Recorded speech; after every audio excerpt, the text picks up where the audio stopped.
ask and you shall receive. Let's try some vegan recipes.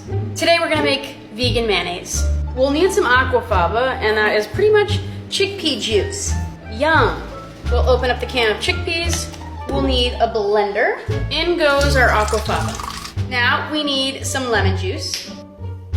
This was my first set of knives ever. I was like 12. They're so bad. Lemon juice, salt.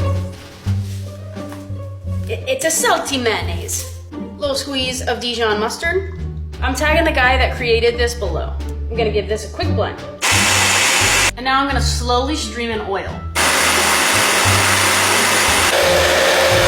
Oh my gosh, it actually worked. No way. Wow, that is awesome. I'm shocked. I mean, the consistency is fantastic. It looks just like mayonnaise. Let's give it a taste. Wow.